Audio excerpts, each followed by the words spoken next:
Thanks,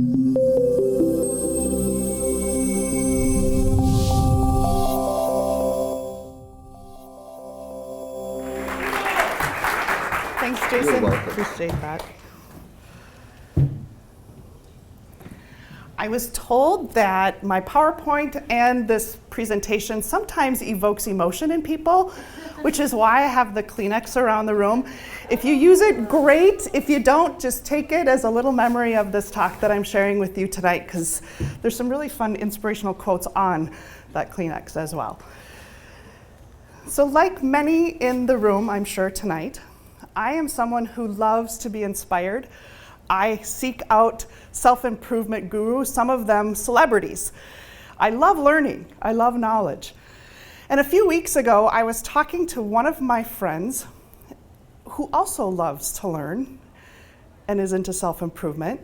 And she made the comment, Amy, there are 6 pivotal or more events in our lives that create us, that shape who we are. And I got to thinking, what are my 6? Well, easily I jumped to, maybe one of them was the day I married my husband, Brent. Or maybe it was the birth of my 3 kids. But as I thought a little bit deeper, while those were fantastic events, they weren't something that really changed and created me. Back in 2004, I started on a new track, and it was Feng Shui. Many of you don't even know what that is, but I loved it. Oh, yeah, back there, Gandhi does. So I started studying Feng Shui, and I was really enthusiastic about it. It's an art and a science, and I was trying to figure out how can I use this to create more income and more money in my life. And my enthusiasm caught the attention of my teacher, and who I thought was a fantastic mentor. And when we were on a business trip out in California, Brent and I, with our kids, he was doing business and I was having fun. She called me up and said, how about you join me for high tea at the Beverly Wilshire Hotel? Sounds pretty nice, right? I said, sure. So Brent took the kids for the afternoon on one of those Hollywood tours, and I went to high tea. And during this time with the tea party, she asked me if I would be her business partner. Now you can imagine, I was pretty excited. All of my hard work had been recognized. I had a little knack for what I was doing. And for someone like who is this rising celebrity out in Hollywood with Feng Shui, I was really happy. I was euphoric when I got back to the hotel, in fact. And I told Brent what she had asked, and he was really happy too. He goes, that's fantastic. That's wonderful. I can work from home, and I can run her business. So because my tea had gone a little bit late, we had to rush a little bit, or I had to rush a little bit to get ready for dinner because we were meeting with Brent's business colleagues. So as I was getting ready for dinner, I remembered that I hadn't put my wedding ring on. I just had my wedding band. And I knew my wedding ring was right there, over there in my bag when I left, so I went to reach for it. And when I reached for it, it wasn't there. So I dumped out the bag. I looked everywhere in the bathroom. It was nowhere to be found. So we went down to the hotel lobby and we talked to the manager and we said, we believe that the ring was stolen from our room. And the manager said, not our staff. So we were in a we said, they said situation. And I went from euphoric to pretty upset. We proceeded to dinner, ended our California trip, and right then and there, I should have heeded the universe's message saying to me, perhaps this new business partnership that you're in isn't going to have such a happy ending. But I ignored it. When I got home, we started working out the details of this partnership. Now, I was going to be responsible for growing her celebrity. I was to sell her secret DVDs, her Feng Shui classes. I was to handle all of the consultation details, setting up the travel, dealing with the clients. I was to create an e-commerce website. I was to handle pretty much everything with the lawyers, getting trademarks and branding done for her brand. I was to grow her business. No problem. That was fun for me. So So that's exactly what I started to do. And things were working out just fine. And we decided on how to split the commissions. And when the commissions came in, I invested back in the infrastructure of the business. Income was going well, and I continued to invest into the business. When someone shows you who they are, believe them the first time. I started taking some of her meditation classes and learning about the spiritual side that we all have inside of us, and I loved it. But as I did that, I noticed there were a few cracks in her persona, but they were easily swept under the rug because, you know, who of us don't have little things that most people don't know about? And they always say, don't meet your hero, because they usually don't live up to the expectation you have in your head. So it was easily swept under the rug. Now, since she was based in California, my teacher and my mentor had lots of celebrities and self-improvement clientele. So it was fun to rub elbows with them.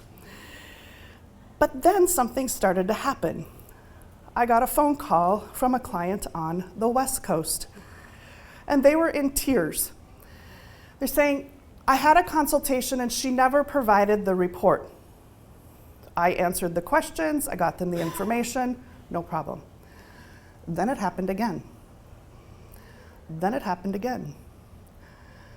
Then it happened again. It was the same story. Just because I'm not a Hollywood celebrity, she won't return my calls. I paid her $5,000 for this consultation and I didn't get a report. I have no idea what to do.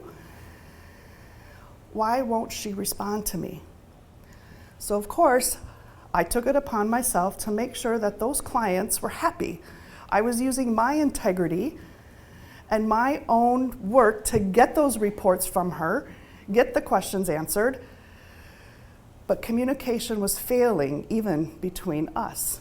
I wasn't getting the answers that I needed. And it started to take a toll on me. Then she asked me if I could buy her an airline ticket because her credit card was maxed out. I did. She paid me back in the commissions. Then she asked me for some more money. Then she just went into the bank account and took it.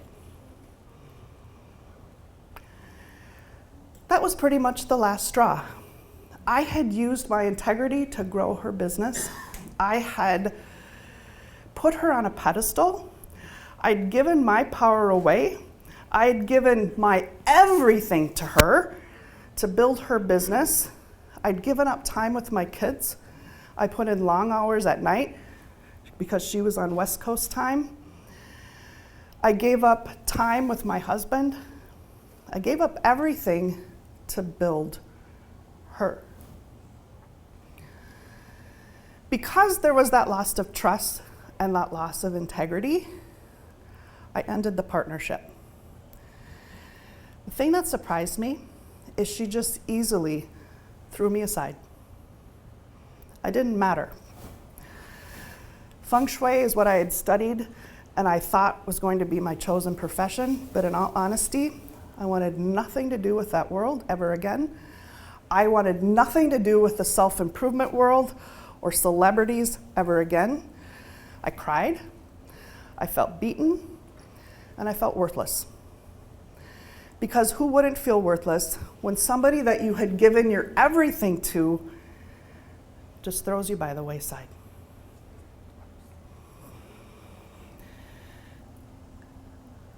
But then I started to realize I need to pick up the pieces. I realized that things had been showing up all along. First, it was the missing wedding ring. I had then thrown my back out worse than I'd ever had before. But probably the worst thing that I ignored was that little nagging voice that said something's not quite right. But I kept pushing it aside, saying to myself, it'll be okay. I was out $20,000. But I kept saying, it'll get better. only when this happens, then it'll be okay. That's what I kept telling myself. But it wasn't okay. So now I had to pick up the pieces. And I learned that I could do that. I learned something about myself. I learned that, number one, not to put someone on a pedestal like I had. Number two, not to give my power away, and not to build up someone else just in exchange for money. And I also learned that you don't have to know it all in order to make an impact in someone else's lives. So even though I was learning, I felt like I didn't know enough, so I couldn't share it. And I stopped that. Because sometimes when you know something or you learn something, it's exactly what someone else simply has to hear from you. So I'm very grateful for the lessons that I learned. I'm grateful that I had the opportunity to learn about the light inside of us. And this showed up very vividly when my husband and I traveled to Santa Fe, New Mexico. We went to what's called Burning Man. We met up with some of my friends, and it's the burning of Zozobra. This is the 49-foot tall ghost-like thing where people put in all of their miseries from the past year and dispel of them through this burning. We met my friends, we staked out our spot, 23,000 adults and people, great people watching. I was pretty scared. So I started using some of the techniques I'd learned over this year and a half with my business partner of shining my light on him of love, hoping to send him some energy to help him feel better. And before I knew it, this little 2-year-old boy was throwing himself into my arms. He could barely make the distance between me and the woman that was holding him. And as he lunged for me, he grabbed me around the neck and he thrust his head into my shoulder. Now, number one, I'd never made eye contact with him. I didn't know his family, and I darn well was not going to be mistaken for his mother. As I continued to wrap us in this love and light, I'm like, wow, this is interesting. I realized that it was the light inside me that drew him into me, and he felt that comfort. And so as I reflect back on this life event, this business betrayal, I say thank you for it, because I wouldn't have understood how to use the light inside of me to help that little boy.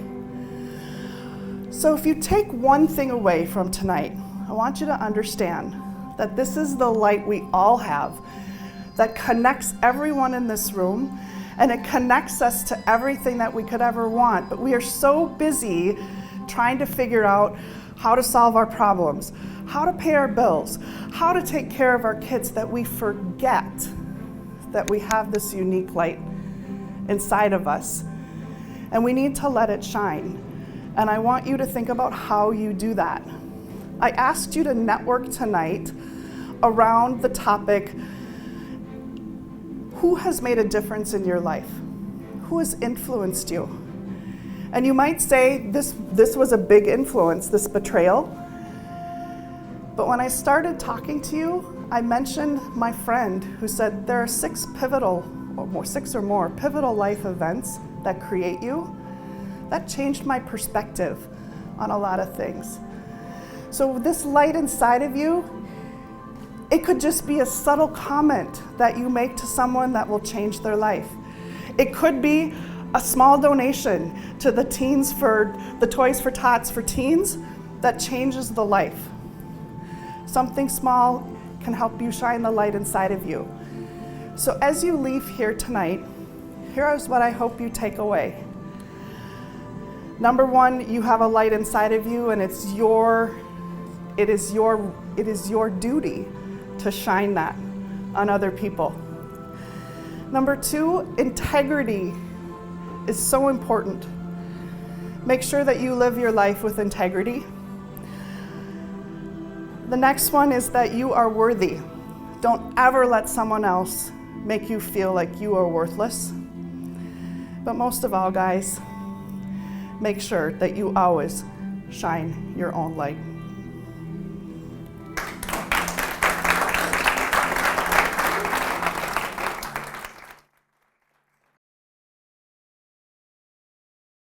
you.